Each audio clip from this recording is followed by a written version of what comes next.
My name is Margot Waldorf, and I am the founder of the Change Awards. I'm passionate about change management, organizational change management, and most importantly about bringing the message together, making sure that organizations and people understand how important it is to ensure that people are always at the center of everything that we do.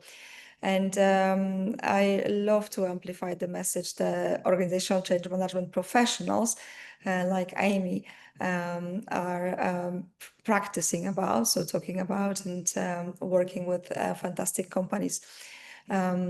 So today's session is about the coldest workplace on earth. And I am going to hand over to Amy just a second, and she will talk to you about the coldest workplace and how to make sure that the coldest workplace receives a warm welcome from the change management profession, but also from the cultural aspects and ensuring that people know how they feel about the changes which are coming. I wanted to quickly, before I do that, just mention our sponsors and partners. So Investigo Grace, Keep International, and many others who have contributed to the success of the Change Awards so far. And also wanted to mention that ideally, we want everybody to apply for the Change Awards. There's nothing difficult about this. We will be opening up the awards in around November this year, so hopefully you can have a look at this as well. One additional thing is that we have all of those change talks coming up. You can see them on my screen, I hope. That's only the first 4. We have about 20 plus in the pipeline. We're just talking to our colleagues and finishing up some details, but all very exciting, starting with the modernizing the coldest workplace on earth. And now I can hand you over to Amy. Amy, you can share your screen. Thank you, Margot. So I'll just share my screen.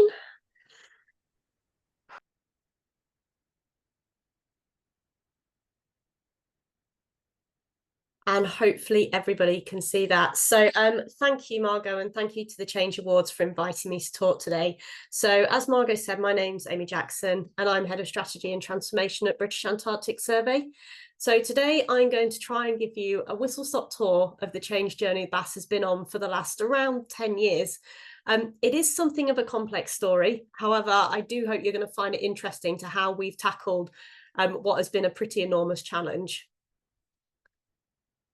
So to start off, who are British Antarctic Survey? So for anyone that's not aware, British Antarctic Survey, or BAS, is part of the Natural Environment Research Council, or NERC, in the UK, which is part of UK Research and Innovation, or UKRI.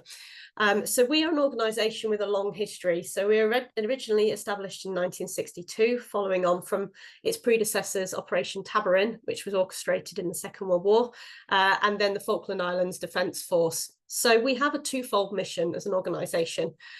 First is to support world-class science in the polar regions, primarily, but not exclusively, focusing on climate change. So our scientists explore how the polar regions have changed in the past and why. They analyse what is happening now and provide evidence of the rate of change in the region. And they make predictions about how the world is going to be impacted in the future as a result of our changing climate. So the second aspect of our mission is to support and enable research in the polar regions through operation of the UK's polar research infrastructure.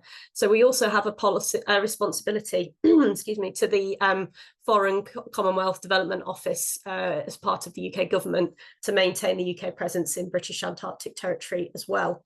So that dual mission of science and operations makes us a really complex organisation with a vast range of needs, many different cultures, and a lot of different sets of expectations, both internally to our staff and to our external stakeholders as well. Excuse me, it's been a long day. So I'm going to start off with talking to you about our change journey. So a little bit about the context and the opportunity. And really, it all started with a ship. So back in 2013, BAS was in a position where we had two aging vessels that were becoming increasingly costly to maintain. One provided scientific research and the other provided support to our logistics tasking in the Antarctic. So just for a little bit of context, over the Antarctic summer period, so between October and March, we have upwards of 250 people living and working in the Antarctic and subantarctic region. There are no towns or cities there to provide support. So our research stations have to provide everything that our people need to live, from baked beans to breakfast, to spare parts for keeping generators running, to medical supplies in the event of emergency. We have to have everything that you would need to live in any town or city in the UK. So this logistical role of our vessels is really substantial. A decision was made at government level that we would replace our two existing ships with a single, more advanced combined science and logistics vessel. What was to become, to many, known as Boaty McBoatface, but is now known as the RRS Sir David Attenborough. It didn't take long for people to point out the fact that one ship could not possibly deliver the same amount of combined science and logistics tasking as our previous two ships did. That was problem number one, and I'm going to come back to that a little bit later. However, this challenge did provide us with an opportunity. The last significant period of investment in Antarctic infrastructure was back in the 1980s, and therefore a large proportion of our buildings and assets were starting to come towards or past their usable end of life. So this is an image of Rothera, our main gateway station in Antarctica. There are a lot of buildings there that were now far past their end of life and needed replacements. With a new larger ship comes also the need for new infrastructure to support it. So we needed new wharves building, both at Rothera in Antarctica and also at our main station on South Georgia, which is one of the subantarctic islands. Both of those required replacing. At the same time as all of this, our intercontinental air bridge aircraft, known as the Dash 7, whilst still functioning perfectly well, wasn't really used globally anymore. Therefore, things like spare parts and pilot training facilities were starting to become quite difficult to come by, making it an untenable aircraft for us moving forwards. So we clearly had a need for significant investment in our physical assets and infrastructure beyond the ship. And we did manage to get that investment secured to start developing projects to replace all these things. So the projects got underway, but once we started to undertake work looking at the impact of all of these things, moving to a single ship and all of these associated changes with buildings and assets, it was clear we had some really fundamental challenges within our organisational framework, which, if we didn't address them at that point, would mean that a lot of the benefits of new infrastructure just wouldn't be realised at the end. So in order to respond to that, we started on a large-scale organisational transformation programme, which would allow us to start prioritising all of those other things to make sure that it was all tackled in a holistic way. There's nothing like adding to an already immense portfolio of work when you're already swamped, but we felt that it was important, so we pushed on with it. So I'm just going to talk you through the areas of our organisational transformation programme. So firstly, it was about delivering the organisational benefits of our new ships, aircraft and infrastructure. Obviously, we had dedicated project teams that were managing the delivery of those things. But the transformation piece was really to understand the implications on the organisation of bringing in these new assets with different capability and understanding how it was going to affect our wider stakeholders. And really to develop that clear change management plan for how we were going to get to the old to the new way of doing things. Next was a focus on digital transformation, specifically around business systems initially. As a long-standing organisation, we had a plethora of business systems that had been in use for many years, and as such were now outdated, unsupported, and really incapable of providing us with the critical data that we needed to understand how we were doing across all of our performance criteria.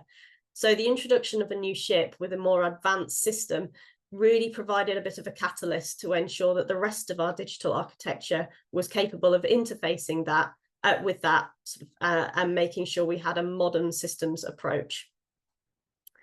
Next, we wanted to look at the skills and capability of our workforce, so really focusing in on our people.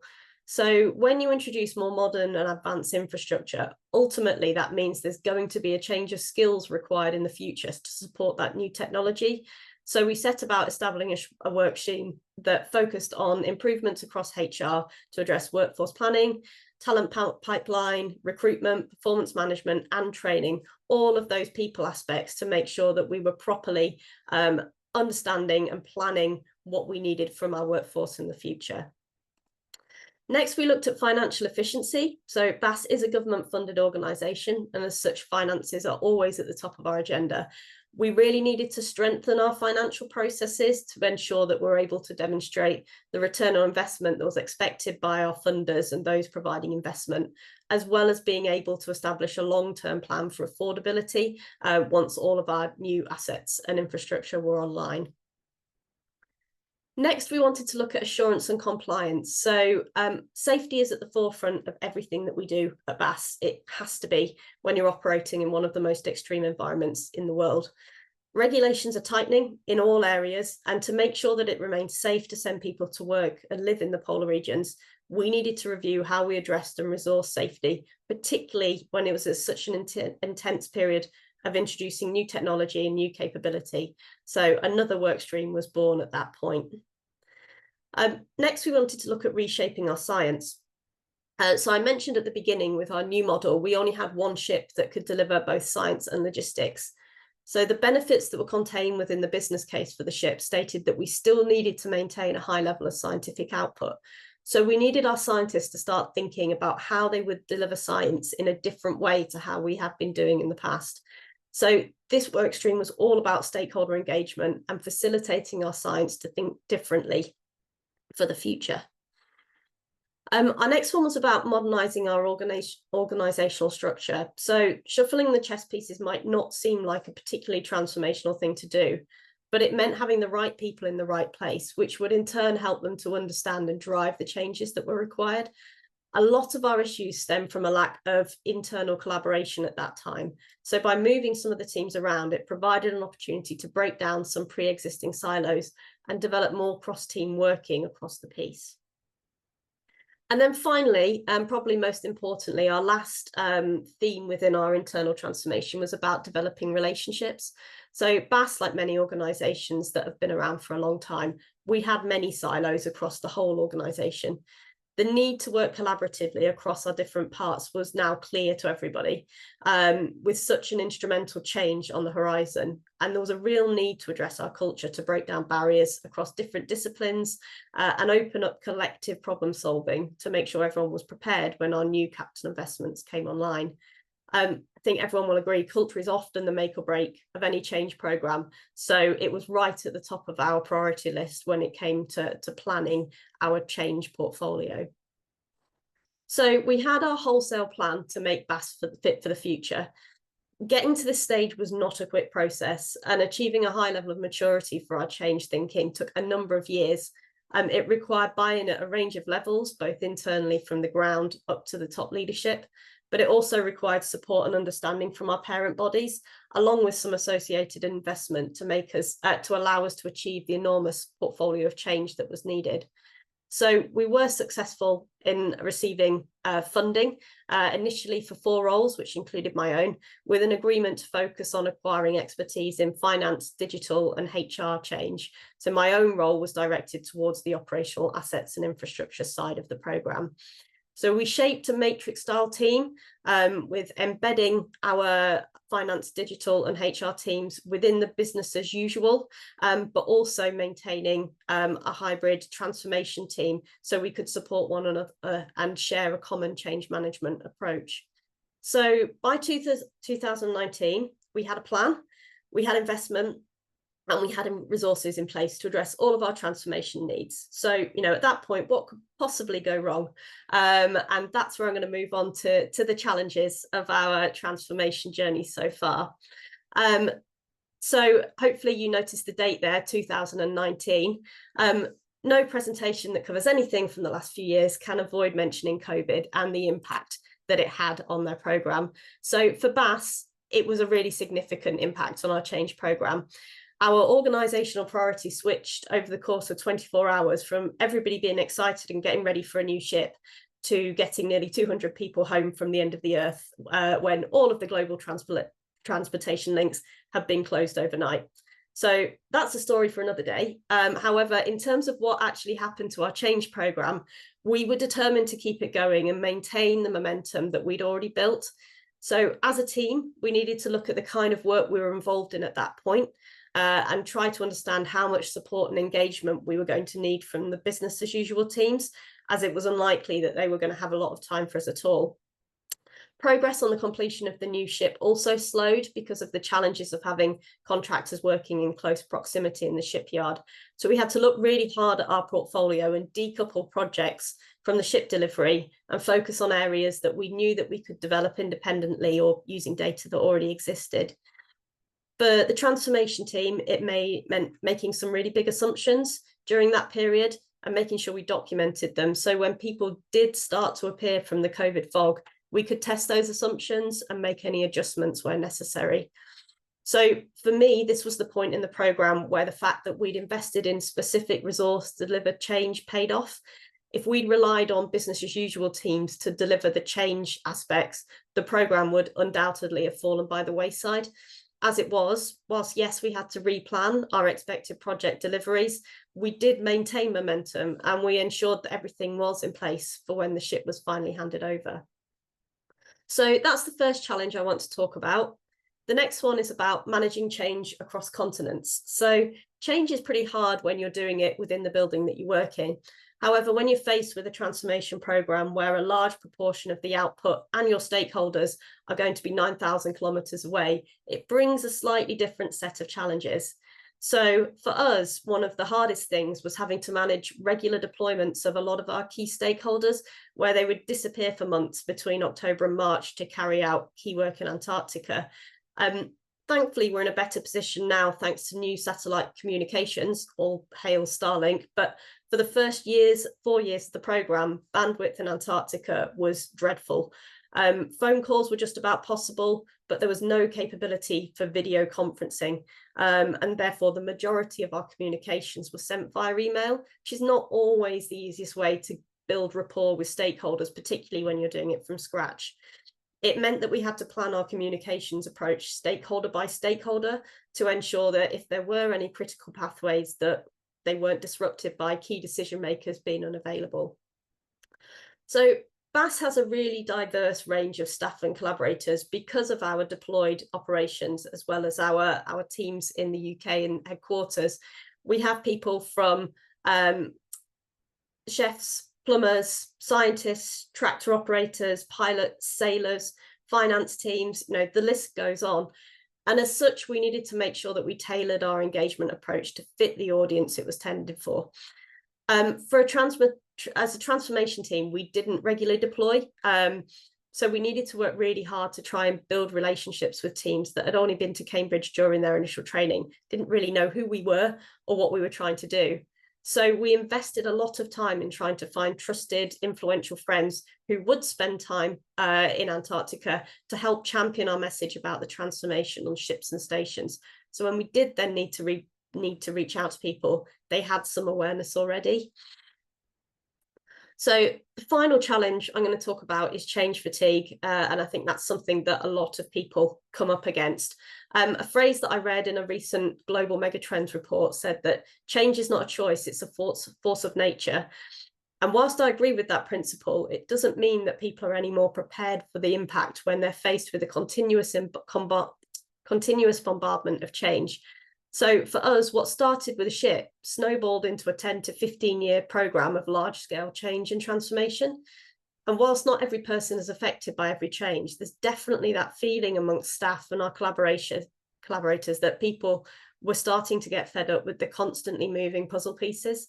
So to try and counter that, we worked really hard to manage expectations on a rolling basis to let people know what the impact was going to be at that point in the programme and make sure we fully understood the implications on the people of further change. The other thing that we really needed to do was ensure that we had an appropriate balance across the delivery of our projects. So just as an example, one of our digital projects was development of a travel system that everybody that was traveling to Antarctica would need to work through. Now, the planning for that fell just after the point where we'd had a rollout of a very challenging ERP system. Anyone that's done an ERP rollout will fully understand the pain of that process. So we looked at that and said, actually, is it sensible to do an ERP rollout where people have had a lot of challenges straight into another system change, which, although it might go perfectly well, it brings, again, another selection of challenges and new things to learn.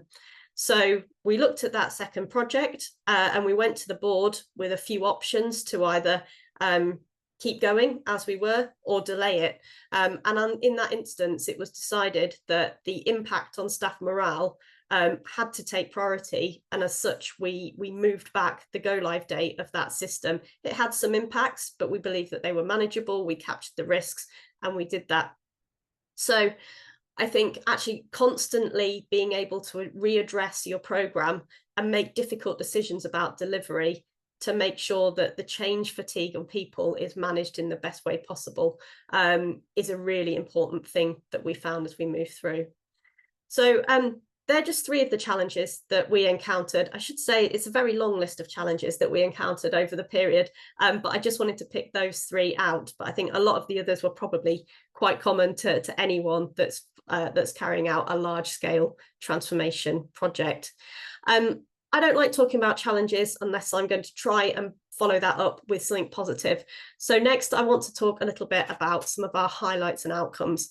And whilst we've had lots of challenges, we've had an enormous number of highlights and outcomes from our transformation program so far. I can't talk about them all because we don't have time, but I just wanted to pick out a few that would try and demonstrate the breadth of transformation outcomes that we have delivered. So the first one that I want to talk about is our supply chain logistics function. So this is really sort of under the banner of a physical change, but also a digital change.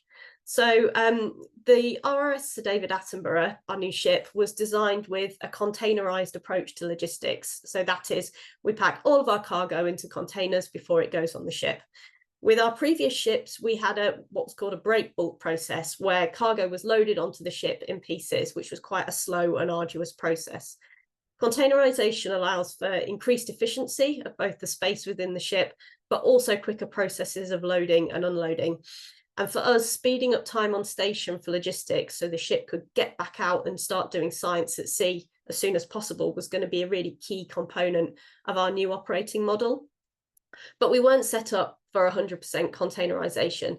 So there was a huge transformation piece that was needed to allow us to deliver the benefits of that original business case. So first, excuse me, our old warehousing space in Cambridge just wasn't big enough to cope with a modern containerization capability. So we therefore acquired new warehousing space, which gives us greater control of our packing, brings with it lots of efficiencies, increased safety, eliminating multiple handling of goods. And it also provides short and long-term storage space, which has meant we've been able to consolidate cargo and goods that were being stored elsewhere at cost. So we've got savings there, and we've also provided a modernisation and standardisation of the storage of our items. The second key element of our supply chain logistics transformation was the introduction of a new digitalised cargo and warehousing system, and that has been revolutionary for it. It means we've been able to actually reduce our use of spreadsheets.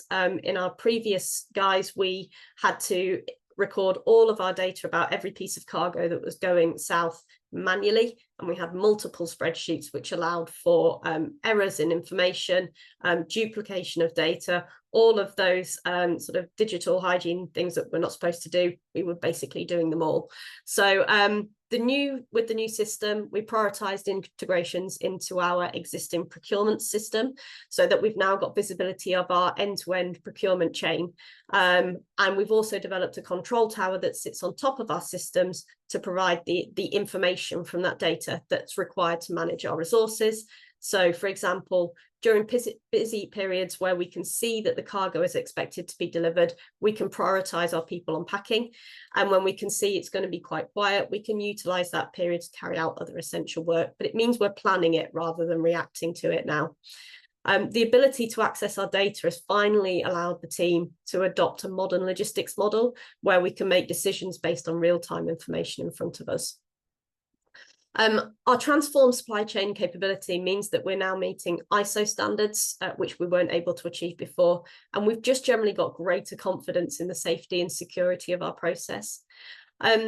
This particular area of transformation has also had additional benefits in net zero. I haven't even touched on net zero, but we have an enormous piece of work with an aspiration to make all of our operations net zero by 2040.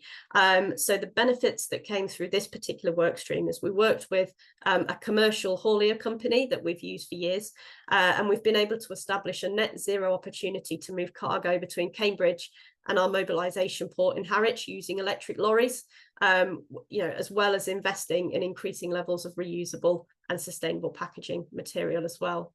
So I guess just to summarise that, it's a huge piece of work, but by maximising containerisation and digital approaches to our supply chain, we've improved efficiency, we've increased ship utilisation, we've achieved net zero benefits. And for that, all of that's in the space of 2.5 years. So it's really been a truly outstanding achievement by the team, the on-the-ground teams that have been able to deliver that. So the next outcome that I want to talk about is a process and cultural change. So it's quite a shift there really for this one. So one of the fundamental issues with moving to a single ship model was around the need for greater joined up thinking about how to maximise opportunities within our operational plan. So in the past, we had I'm using this word a lot, but quite a siloed approach to our seasonal planning. And thus the onus was predominantly on one team to try and make all of those jigsaw pieces fit together each year. It was recognised that this was probably not the optimal way of operating given how many moving parts we had. So we established a new model that would bring together all of our operational and scientific stakeholders to develop integrated short, medium and long-term plans that allowed increased transparency, and also provided scientists with the capability to tie their science into where the opportunities lay in the programme. So the new process would bring a holistic approach to planning across BAS, linking in non-operational teams to ensure appropriate resource and time planning could be established.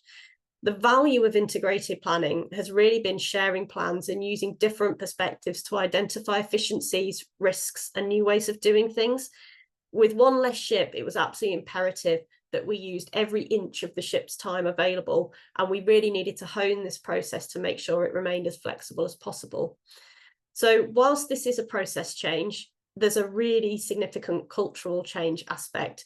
And the key element to this project's success was the stakeholder communications. The only way the process would work would be to gain buy-in of everybody that we needed to be part of it, both internal and external as well. And we applied a range of different change management approaches to try and bring people on board with the concept and help them understand the benefits to them as to why they should get involved. The new process was implemented in 2022, and it achieved really strong buy-in from the outset. And now it's well embedded within our BAU teams running it. And we're now starting to see the opportunities being taken up by our scientists. And I'm going to come on to that in the next section. So my final outcome that I'm going to talk about, and I did promise that I would mention this again, is how we delivered our single ship model. So arguably, this is one of the single biggest problems that we've had to solve in BAS's recent ship history. How do you get one ship to cover the same amount of ground and tasking in the same period that two ships did? Well, the answer, of course, is that you can't. It's not physically possible. But instead, you need to approach everything that is dependent on that service from a completely different aspect and find new ways of working to deliver that mission. So when you throw in the pebble into a pond, it obviously generates ripples. And in the early days of our transformation journey, it felt that like we were generating tsunamis every time we asked what we thought was a straightforward question. It became clear very quickly that whilst there were some real physical challenges that we need to find the answers to, there were enormous cultural challenges that we were going to need to address if the single ship model was going to be a success. So as an organisation that had been operating the same model for many years, people just couldn't see how we could do it in a different way, from resupplying the stations at an absolute same frequency every year to models of delivering science. We had to work really closely with the vast range of stakeholders that were going to be impacted by this change. That was the only way we were going to be able to tackle it. So to try and make some sense of it, and to separate fact from perception, we established a structure using, it's a military style lines of development approach, but breaking down all of our issues into 7 clear categories. It's called tepid oil, and spreading our stakeholders across them to generate opportunities for discussions and problem solving. So this new structure really allowed us to have focused engagement with stakeholders in areas that they were actually interested in, and provided those stakeholders with a really key thing, ownership of the solutions, rather than them waiting for us to tell them how it would work. So the RRS Sir David Attenborough sailed to the Antarctic for the first time in November 2021. And since then, the ship has delivered a really wide range of marine science, including a Southern Hemisphere winter cruise for the first time ever. Part of that is because of the ship's increased capability to operate in more challenging conditions. But it was also achieved by our scientists thinking in a different way about what might be possible with a new operating model. And interestingly, the opportunity was identified through the integrated planning process that I just talked about. So if we hadn't done the integrated planning process, we wouldn't necessarily have identified the opportunity of the ship being south for longer to be able to deliver science that we've never done before. So, that shows how all the moving parts are starting to come together. She's also delivered marine science off Greenland using helicopters based off the ship. That's the first time we've done science with helicopters in decades. And it also allowed multidisciplinary science to take place at sea and on land concurrently. We've now got increasing use of autonomous instruments in use, which are deployed from the ship and then go off and collect data without the need for the ship to steam around using carbon-heavy fuels. So all of this new science, yes, it's being achieved through a very capable state-of-the-art vessel, but it's also about the fundamental change in the way that we now work. We've seen a culture shift that's taken place, which sees scientists across multiple grants carrying out science concurrently, and an operational team that can flex their planning now to facilitate the wider requirements of the ship's programme. So they're just 3 of our outcomes, but they're probably 3 of our most impactful. And I think give a bit of a flavour for the range of outcomes that we've had over the last few years. The next thing I'm going to talk about briefly is lessons learned. And again, I started to write down a list of all the lessons that we've learned over the last sort of 5 to 10 years. And then I realised I would start to bore people because it was so long. So actually, I'm just going to focus in on one lesson that I think has actually been the make or break for our programme. And that is about recognising and resourcing that change skill set. Change management is a distinctly different skill set to project management. And as such, I believe we really need to resource it properly. In the past at BAS, our model for managing infrastructure, like new infrastructure, new projects, was a project delivery team supported by our business as usual teams. And whilst our business as usual teams have an enormous amount of knowledge and experience, they're not necessarily skilled in managing a change from an old to a new. After a few years of this particular programme, we realised that in order to ensure that we were able to properly embed these new things, it couldn't be managed by those operational teams. They get too distracted because of the day-to-day things. But actually, dedicated change management support was the thing that was needed. The new shiny bits of equipment or infrastructure that we get at the end of a project, obviously they're important, but if we don't engage the people that are going to use it and truly understand the impact on our business, then inevitably it's not going to be successful, or at least it's going to be a really painful process to get there. So for us, that's why we found it so beneficial to invest in a team that don't get distracted by the day-to-day. They can bridge the gap, they can talk project speak, but they can also speak to the teams on the ground that are going to be able to use it and act as translation between those two to make sure that everyone's on the same page and ready to take on new things on at the right time. So I believe the benefits at the end will always far outweigh any costs that are incurred with resourcing change. So I'm moving on to my final slide now. It's about reflections on winning. Margot asked me to give a little piece. So being awarded with the Changemaker of the Year in 2024 was really special to us. I have a team of incredibly talented change managers who have worked tirelessly to deliver an enormous task set out for us. But I think it's really important to recognise the work and efforts of our whole organisation. We wouldn't be where we are now without the engagement of our science, operational and corporate teams. It's been a really hard 10 years for everybody across the organisation. And like I say, hopefully I've demonstrated the breadth of change has been vast. And the award was really for everyone that's put their heart and soul into making BAS fit for the future. For me, change encapsulates everything that BAS is as an organisation. You know, from a science perspective, we analyse how it's shaped the world we live in today. We predict how the world is going to change in the future, and we plan for what we need to do at a societal level to adapt to that. However, that doesn't mean that our teams are any better prepared for changes that affect them so directly on a day-to-day basis. You take into account the need to address long-standing ways of working, fundamental shifts needed in culture, a generational shift in the skills that we need from our workforce, as well as their expectations of us, a digital technology revolution that we're on the precipice of, probably already well inside, and an unprecedented rate of change that we see as a society. I think it's a lot to ask of anyone.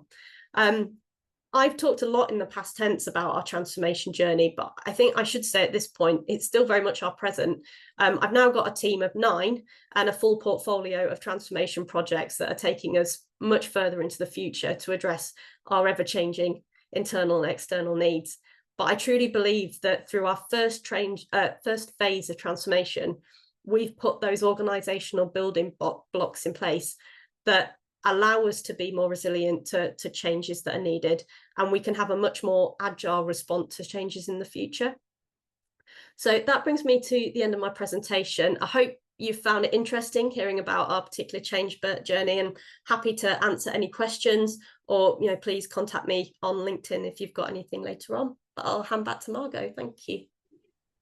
I really speechless. I have not realized the extent of change that's happened, if I'm really honest with you. So that is really phenomenal, and huge congratulations, because if you work on a small project or a program of work, you usually have a team, but these types of projects, each and every one of them is a completely different type of change. So to be able to manage it all from the organizational change management perspective is phenomenal. So honestly, huge congratulations, and 100% very well deserved award. I'm monitoring the questions in the chat. If people are saying super interesting, very impressed, wow, an incredible place to work. I'll leave the chat open in case people wanted to ask some questions, but a question from me. So I had a couple of, when you were talking, I had a couple of moments where I thought it would be quite good to dive into, but perhaps we don't have much time to do that. But so you've mentioned that the transformation of the British Antarctic Survey is still ongoing, right? So obviously there are some big things happening. Can you share with us a little bit what is next in terms of the innovation and the transformation side for BAS? Of course. So, I mean, I touched on it very briefly, but our journey to net zero is a huge component of our change journey moving forwards.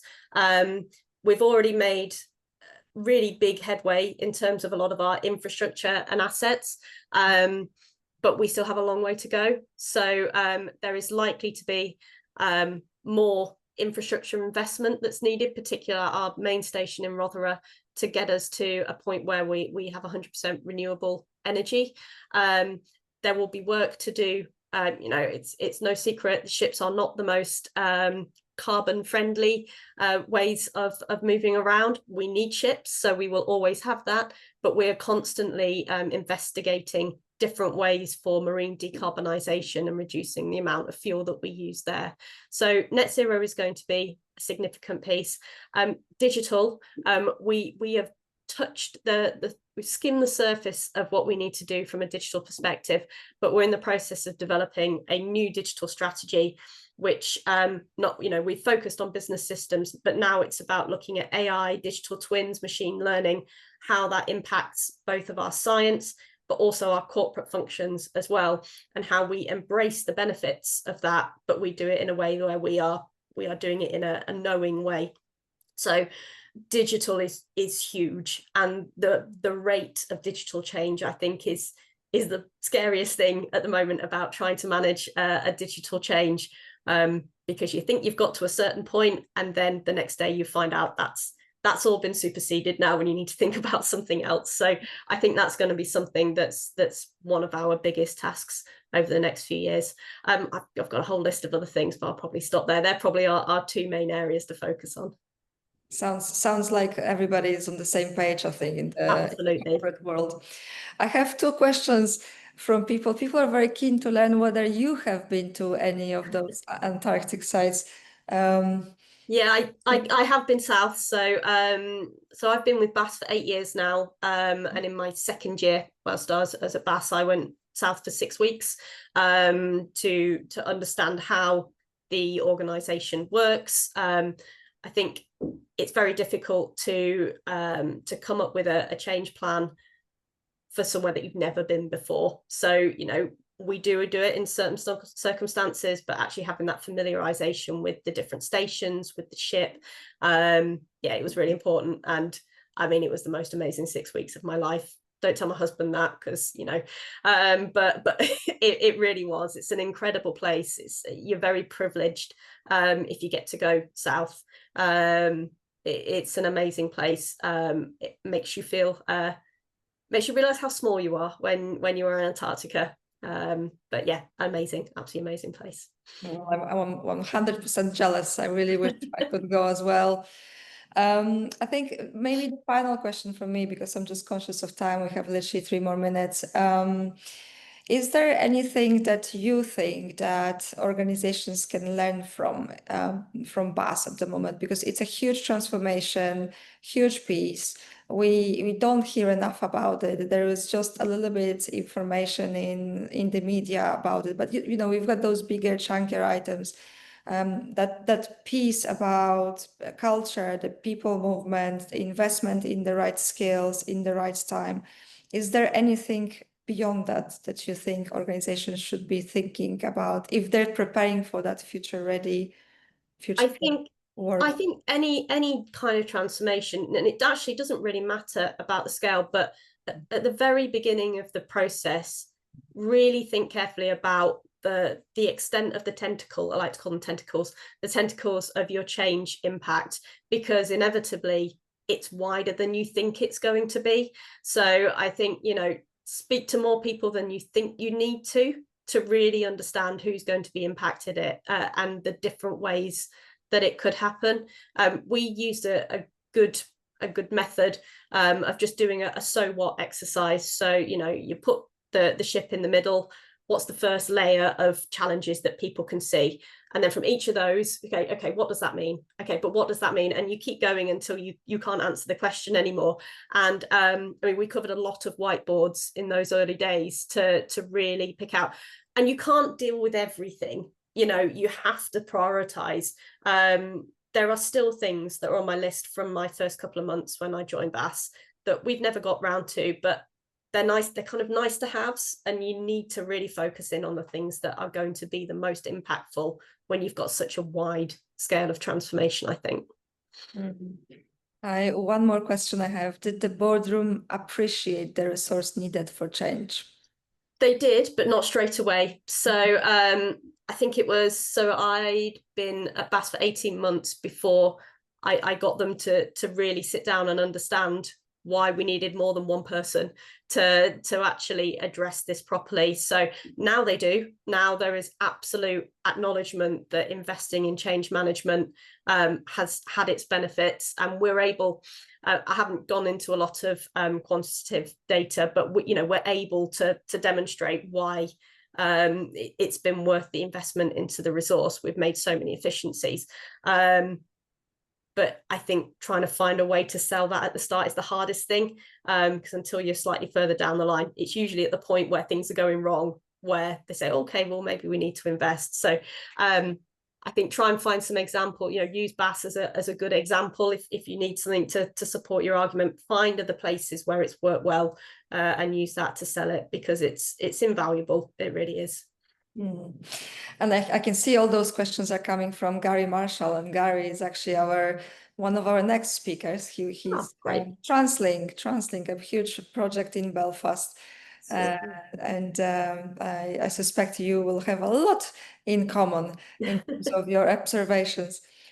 Right, Amy, thank you so much. It's been a privilege, a phenomenal work that you and the team have done, and I feel like I have many, many, many more questions, and I feel like I want you to fill in another hour to take us through details. But thank you, that was fascinating and very interesting to be able to sneak peek into an organization that seems, like it's there, but how much do you really know about it? So who wants to know?